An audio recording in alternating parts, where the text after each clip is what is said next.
Goeiemôre vriende en baie welkom by ons oordenkings op hierdie pragtige Saterdagoggend. Ja, koelerig, maar dit is 'n baie mooi dag. En ek hoop jy gaan 'n mooi dag hê. En ek hoop jy hoor wat die Here vanoggend vir jou wil sê. Nou gister het ons hierdie ongelooflike ding gehad toe die alles omgedraai het met die maar wat begin het by vers 1 van Jesaja 44. En toe het ons daar gehoor, maar luister nou, en luister, daai shama wat so belangrik is in die Hebreëus. Vanoggend wil ons nou hoor, waarna moet ons luister? Wat sê die Here? En hoor vers 2, so sê die Here, wat jou gemaak het, jou in die moederskoot al gevorm het,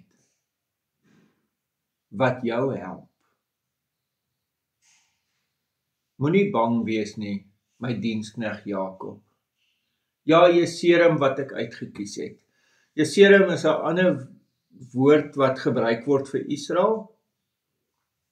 Maar hoor hierdie mooi teks dat hier word klem gelê op, maar nou moet hulle luister.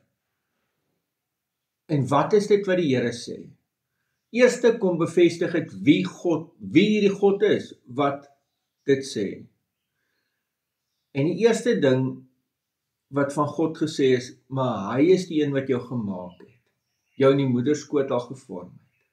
So, belangrik, dat jy vanoggend net eers stop en besef, maar God het my gemaak. God het my geskep. En dan die tweede ding, is hierdie geskiedenis van God wat hier blootgelê word, wat dis een van God se eienskappe, wat jou help. Dis wie God is. Hy is die een wat jou help. Dit sê die teks, dis die identiteit van God, is dat hy jou geskep het en dat hy jou help.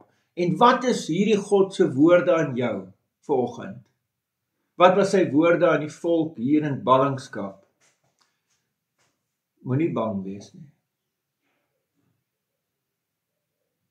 Dit het ongelooflike betekenis dat hy sê, my diensknegt Jakob. Daarmee kom draai die hele bestaan van Israel om.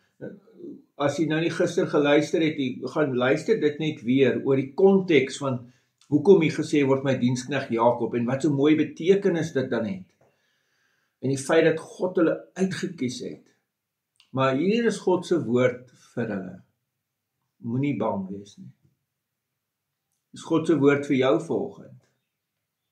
Moenie bang wees nie. Vriende, kom ek en jy hou net hieraan vas. Aan hierdie geweldige trooswoord van God, wat vanoggend vir my en jou kom sê, moenie bang wees nie. Amen. Here almagtige God, baie dankie vir hierdie ongelooflike teks. En ja, Here, ons wil net daarin vashou. In die naam van ons Here Jesus Christus. Amen. Vriende, mag jy baie mooi en ook 'n baie geseënde dag hê. Totsiens.